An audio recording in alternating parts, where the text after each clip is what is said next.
ها ها ها يا لهوي. شايفه فيلم كامل 130 انش مش على التلفزيون ده. ازيكم؟ خليكم فاكرين كلامي كده.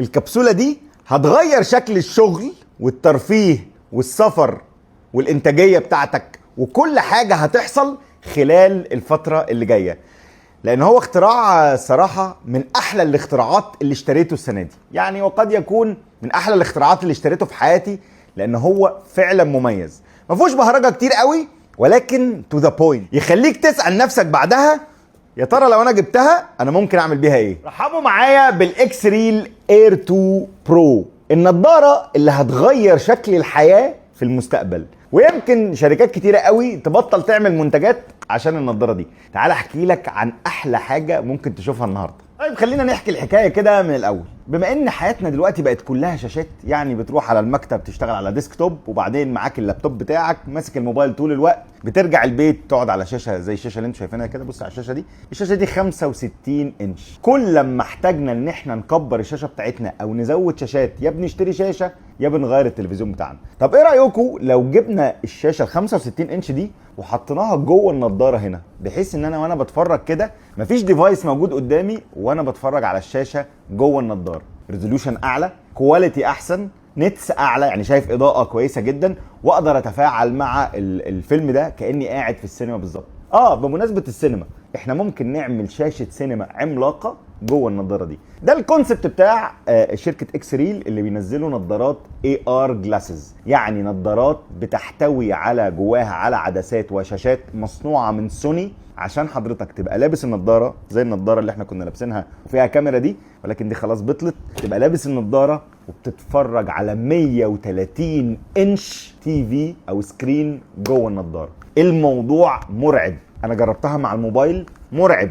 جربتها مع الكمبيوتر وانا بشتغل، مرعب. انتوا عارفين بقى مع الكمبيوتر في ايه بقى؟ في اوبشن زياده كده مش موجود مع الموبايل، وهو ان انا اقدر افتح 3 سكرينز 130 انش وانا بشتغل. بص النضاره شكلها عادي خالص، صح؟ يعني لو طفشت بيها محدش هيتخيل ان النضاره دي مدفوع فيها 45000 جنيه. تمام؟ طيب النضاره دي من شركه اسمها اكس ريل، هم بينزلوا اكتر من نضاره بموديلات مختلفه. هقول لكم ايه الفرق ما بينهم. نضاره شكلها عادي خالص، جواها كمبيوتر وسنسور موجود هنا عشان اول ما تلبسها تبدا تشتغل. ده الميكانيزم اللي موجود جوه. في شاشه هنا اهو من اوليد من سوني، شاشه اوليد من سوني موجوده جوه هنا اهو ب 500 نتس، والموديلات الاعلى فيها 600 نتس و700 نتس كمان. وحضرتك بتبص هنا اهو جوه الشاشه دي. على فكره ده الكفر بس، يعني لو شلت دي كده هبقى شايف بره. اوكي، تقدر تبص هنا اهو تتفرج على شاشه 130 انش مع اي ديفايس انت عايزه. الجزء ده بيركب على المناخير وبيتغير، يعني بيجي معاها 3 اجزاء، ده بيتشال وبيتحط كده اهو، وبريشر فري يعني ما بيدوسش على المناخير، فهي مريحه جدا. فيها سماعتين هنا اهو ستيريو، بحيث ان حضرتك تسمع كمان الفيلم اللي حضرتك بتتفرج عليه. تسمع الفيلم، عارف زي اسلام كده يقول لك عايزين نسمع فيلم النهارده، انت هتسمع الفيلم، ولكن لو عايز تخش جوه الفيلم ممكن تحط سماعات ايربودز تربطها بموبايلك او تربطها بالديفايس، فتقدر تتفرج باكسبيرينس مختلفه. عادي لسه الزرارين دول مسؤولين عن ان هم يعلوا الصوت ويوطوا الصوت ويعلوا البرايتنس ويقللوا البرايتنس بتاعت الشاشه. وعندنا هنا زرار خرافي بيعمل ايه بقى، هقوله لك كده. شايف عادي خالص. وانس ان انا طلعت الكيبل ده، وعلى فكره من الحاجات الجامده جدا ان مش جواها بطاريه، يعني لا بتتشحن ولا محتاجه انها تتوصل بشاحن ولا باور بانك ولا اي حاجه. انا دلوقتي لابس النضاره، اوصلها هنا اهو كده اهو بكل بساطه، واطلع الموبايل بتاعي. انا بقى مسافر، قاعد مستني حد، مستني حاجه، واروح موصل. لا يحصل افتح دلوقتي سكرين ظاهره عندك اكيد. قربي كده، مش ظاهره؟ قربي. دي بقى القصه بقى، فين البتاع اهي كده ظاهره عندي، صح؟ ما انا بقدر اتحكم في الديمنج، اعيش جوه الفيلم ولا ابقى شايف اللي حواليا 50% ولا 30%. فاهمه؟ الدنيا قفلت معايا خالص وعايز اتفرج بقى في مود من السواد، اروح مركب دي. انا كده بتفرج على شاشه ضخمه جدا موجوده معايا وانا بتحرك. انت مش ممكن تتخيلي الاحساس بتاع قوه الاضاءه بالكواليتي الجباره من الشاشه السوني اللي موجوده جوه دي. استني بس عشان ابقى شايفك جوه الشاشه دي، جوه النضاره دي. انا اسف. طب قد ايه بقى المساحه؟ 130 انش، يعني اكبر، والله اكبر من الشاشه دي. انا شايف كانها شاشه 130 انش. شايفه الشاشه بتتحرك معايا. انت لو قربت هتلاقي باينه عندك، صح؟ يعني لو فتحت فيلم عندي مثلا، كل اللي انا بحركه ده انا شايفه دلوقتي. لو شغلت فيلم، دي برده حته حلوه لانها كومباتبل مع على اساس انها سكرين تانية. يعني لو شغلت فيلم كده، بص بقى، وقفلت الموبايل، ودي حاجه من الحاجات الحلوه في نتفليكس، قفلت الموبايل خلاص، الموبايل مقفول، انا بتفرج على فيلم. انا قاعد بتفرج والله على شاشه اكبر من الشاشه اللي موجوده عندي دي، والصوت ليفت ورايت وبيتحرك وجامد جدا. انت لو قربتي تقدري تاخدي بالك على فكره الفيلم شغال اهو. ها باين؟ يا لهوي. شايفه فيلم كامل 130 انش مش على التلفزيون ده. اختراع عبقري. انا مسافر 7 ساعات اتفرج يا باشا على 3 افلام ومحدش حاسس باي حاجه. انت موصل كده على موبايلك وقاعد عامل كده قدام الناس. هو الغريب بس ان انت تبقى قاعد في طياره مثلا او في قطر وانت لابس نظاره شمس، بس خليها ترانسبيرنت لو انت عايز، او اقفلها بقى وعادي انا لابس نظاره شمس وبنام. اختراع عبقري. فصلت دي يعني ممكن تستخدمها از انها تبقى نظاره. انا شايف مريم عادي خالص واقدر اتحرك وهنا ما فيش تحكم بقى لان ما فيهاش باور، لانها بتاخد الباور بقى بتاعها من الموبايل، ولكن انا شايف كل حاجه عادي خالص ونظاره شمس لطيفه جدا. وصلت كده دخلت الى عالم مختلف. انا قاعد بسكرول ماشي، شايفه السكرولينج صح؟ تعالي بقى هنا اتفرجي جوه النضاره. استني بصي شايفه؟ اختراع عبقري. ضخمه جدا بتفولو كمان معايا، يعني انا لو بتحرك يمين او شمال انا السكرين بتاعتي موجوده. ودي بقى حاجات من الحاجات اللي هي ايه المختلفه اللي موجوده في الابجريدز. يعني النضاره دي في منها 3 فيرجنز. في انا هقول لكم شويه افكار كده. يعني في فيرجن منهم بيركب له كاميرا من النص هنا، بلاج بي كاميرا كده بحيث انها تستخدم كانها زي الميتا دي بتسجل كمان. وفي بيتباع جهاز منفصل كده اللي هو زي الكمبيوتر بقى، بدل ان هو ما تشغل على الموبايل تقدر تشغل على البيم. ده جهاز اسمه بيم كده جواه بطاريه وبيشغل نتفليكس وعليه كل البلاتفورمز يعني. وكمان بقى في ميزه انك بتقدر تغير الشاشات، يعني تقدر تكبر الشاشه وتصغر الشاشه لغايه 300 انش. والله 300 انش يعني ايه 300 انش؟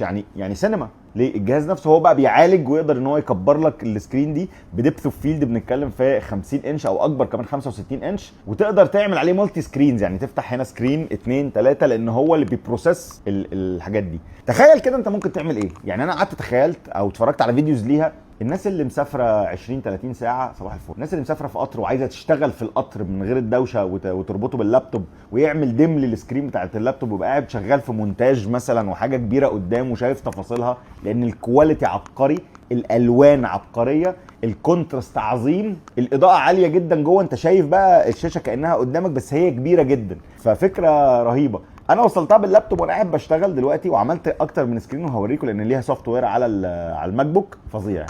وصلتها على الماك ستوديو اللي هو الديسكتوب الصغير ده، الماك ميني، وصلتها عليه.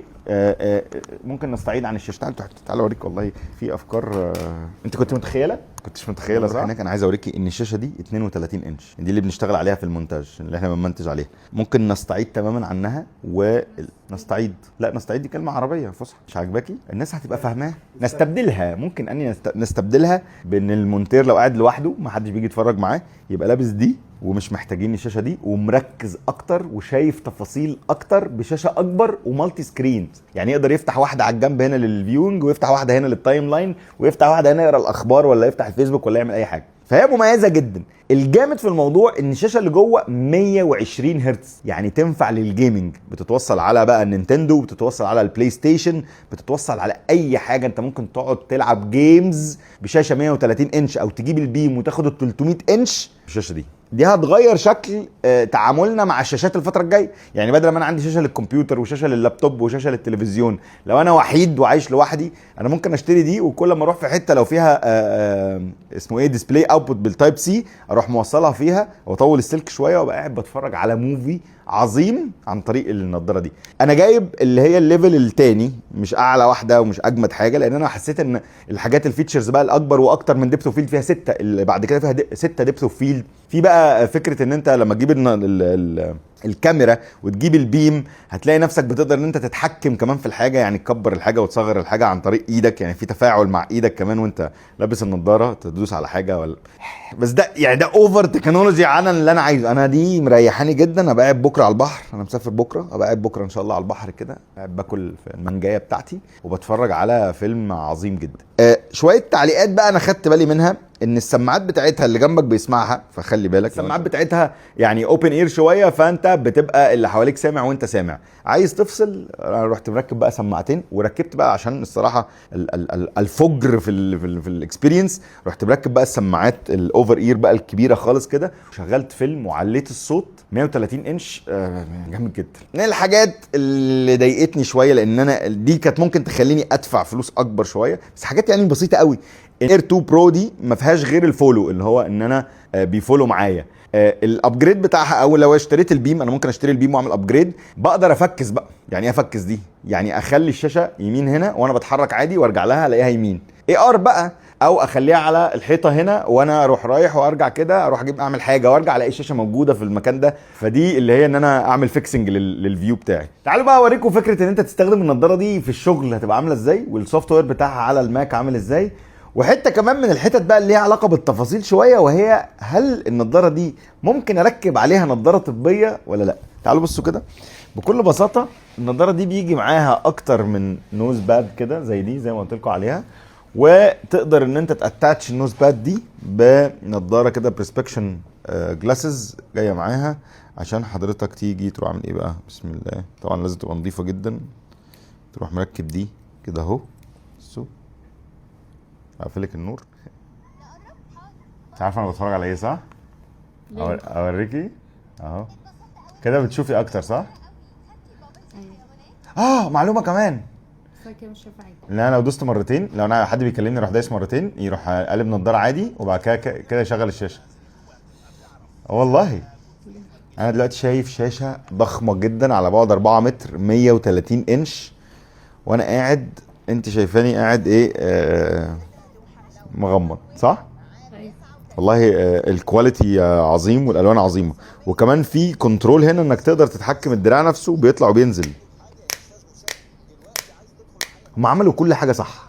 انت شايفاني بتاع النور، تقدر تتفرج بيها على 3 دي موفي سبيشال كده، اللي هو زي الابل فيجن برو. يعني تتفرج على، فيها مود لل 3 دي ومود لل 2 دي، انك تتفرج عادي. مش حاجه بسيطه قوي، بس لو قعدوا فيها سنين. فانت هنا الموبايل ده انت ممكن تشتريه من عندهم وتصور بالكاميرتين اللي موجودين فيه. انا عايز اوريها بس، يعني بصي دي الكاميرا اهي، دي الكاميرا اللي بتركب في النص، ماشي؟ ركزي معايا. وده الموبايل ده فيه ورا فيه كاميرتين عشان يصور 3 دي، وتعرضي على الشاشه 3 دي وتتفاعلي مع، بصي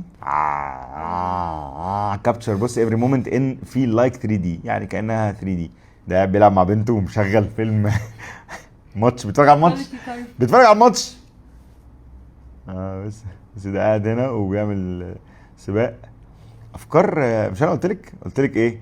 تقعد تفكر انت ممكن تعمل بيها ايه. طب خلينا نوصلها كده بالكمبيوتر ونشوف. ده السوفت وير بتاعها. هي طبعا هنوصلها عادي تايب سي. بسم الله. اول ما توصلها تايب سي، تعالي قرب.